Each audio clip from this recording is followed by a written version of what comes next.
এখন আমরা বেনারসে। ভারতবর্ষের ধর্মীয় রাজধানী বলা যেতে পারে বেনারসকে। এখান থেকেই শুরু করি আর এক নতুন পর্বের তীর্থ ভ্রমণ পর্ব। বেনারস। ভবিষ্যপুরাণে একজন কাশীরাজের উল্লেখ আছে, যার নাম বর্ণার। তিনি কাশীতে বারাণসী নামে এক দেবীর প্রতিষ্ঠা করেন। অনেকে মনে করেন যে এই বর্ণার থেকেই বারাণসী নাম হয়েছে। নাম প্রসঙ্গে কাশীখণ্ডের একটি শ্লোক বলা যেতেই পারে। অশিষ্য বর্ণাযত্র ক্ষেত্র রক্ষা কৃতৌ কৃতে বারাণসীতি বিখ্যাতা তদারভ্য মহামুনে অশেশ্চ বর্ণাশ্চ সঙ্গমাং প্রাপ্য কাশিকা। অর্থাৎ সত্যযুগে কাশীক্ষেত্র রক্ষার জন্য অসি ও বর্ণার নদীর জন্ম হয়। হে মুনি, সেই দিন থেকে এই কাশী অসি ও বর্ণার সঙ্গম লাভ করে বারাণসী নামে বিখ্যাত হয়েছে। এখানে কথা বলতে বলতে জানিয়ে রাখা দরকার, কাশী হিন্দুদের পরম তীর্থ। কর্মাণং কর্ষণাৎ সা বৈ কাশীতি পরিকথ্যতে। জীবকুল এখানে এসে কর্মক্ষয় করে মুক্তি লাভে সমর্থ হয় বলেই এই স্থানের নাম কাশী। কাশী সম্বন্ধে পুরাণ কি বলেছে যদি পাতা উল্টে দেখি, তাহলে দেখা যাবে বিষ্ণু পুরাণ ও ব্রহ্মাণ্ড পুরাণে রাজা কাশ হলেন সুহত্রের পুত্র, আর কাশের পুত্র হলেন কাশ্য বা কাশীরাজ। আবার ভাগবতে দেখা যাবে সুহত্রের পুত্রের নাম কাশ্য আর কাশ্যের পুত্র হচ্ছে কাশী। সম্ভবত এই কাশীরাজের নাম থেকেই রাজ্যের নাম হয়েছিল কাশী।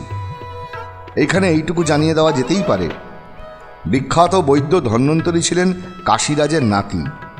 ভরদ্বাজ মুনির কাছে শিক্ষা পেয়ে তিনি আয়ুর্বেদে পারদর্শী হয়েছিলেন। রামায়ণেও কাশীরাজ্যের উল্লেখ আছে। রামচন্দ্রের সময় কাশীরাজ ছিলেন প্রতোদর্ণ। ঋগ্বেদেও কাশীর উল্লেখ রয়েছে। এখানে একটা কথা বলে দেওয়া ভালো, দিল্লির তৎকালীন বাদশাহ ঔরঙ্গজেব বারাণসীর নাম বদলে রেখেছিলেন মুহাম্মদাবাদ। পরে মোহাম্মদ শাহ বাদশাহ হবার পর মোহাম্মদাবাদ হিন্দুদের পবিত্র তীর্থ বলে হিন্দু রাজাকে দান করেন। সেই সময় কাশীতে কেউ রাজা ছিলেন না, তাই গঙ্গাপুরের জমিদার মনসারামকে রাজা উপাধি দিয়ে এই তীর্থস্থানটি দান করেন। কাশী বিশ্বনাথের মন্দির। সুবর্ণ গম্বুজওয়ালা এই সুদর্শন মন্দির তৈরি করে দিয়েছিলেন ইন্দোরের রানী অহল্যাবাই আর পাঞ্জাব কেশরী রণজিৎ সিংহ। এই মন্দিরের চূড়ার তামার পাতের উপর সোনা দিয়ে মুড়ে দিয়েছেন। এই সোনার ওজন প্রায় 22 মণ। ভিতরে যে বিরাট একটি ঘণ্টা আছে তা নেপালের মহারাজার দান। বিশ্বনাথের মন্দিরের উপর দিয়ে অনেক অত্যাচার গেছে। হিউয়েন-সাং এখানে এসে যে বিশ্বেশ্বরের লিঙ্গ দেখেছিলেন তা 100 হাত উঁচু তাম্রময় লিঙ্গ। শাহাবুদ্দিন ঘড়ি যখন কাশী লুণ্ঠন করেন তখন তা বিধ্বস্ত হয়েছিল কিনা কেউ জানে না। বিশ্বেশ্বরের সবচেয়ে বড় ক্ষতি করেছিলেন বাদশাহ ঔরঙ্গজেব। মন্দির ধ্বংস করে তার উপরে মসজিদ গড়ে দিয়েছিলেন। বর্তমানে মন্দিরের পাশে আজও সে মসজিদ আছে। মন্দির নিয়ে বলতে গিয়ে বলে দিই, কাশী মন্দিরময় শহর। অসংখ্য ছোট বড় মন্দির রয়েছে। পথ চলতি থেমেছি, সব ছুঁয়ে যাওয়া সম্ভব হচ্ছে না। মন জুড়ে ইচ্ছে থাকলেও চোখ ভরে আপনাদের সব দেখাতে না পারার অপারগতা স্বীকার করে নিচ্ছি। এখানে যেমন অনেক মন্দির, তেমনি অনেক ঘাট। ঘাটের কথা না বললে কাশীর কথা, বেনারসের কথা অপূর্ণ থেকে যাবে।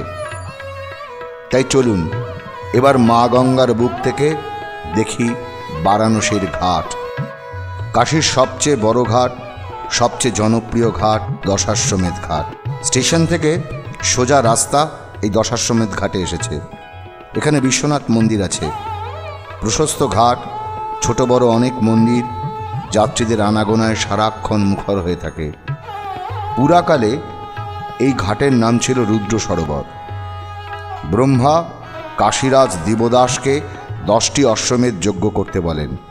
সেই যজ্ঞ অনুষ্ঠান সম্পূর্ণ হলে রুদ্র সরোবরের নাম হয় দশাশ্বমেধ। ব্রহ্মা এখানে 2টি শিব স্থাপন করেন, ব্রহ্মেশ্বর ও দশাশ্বমেধেশ্বর।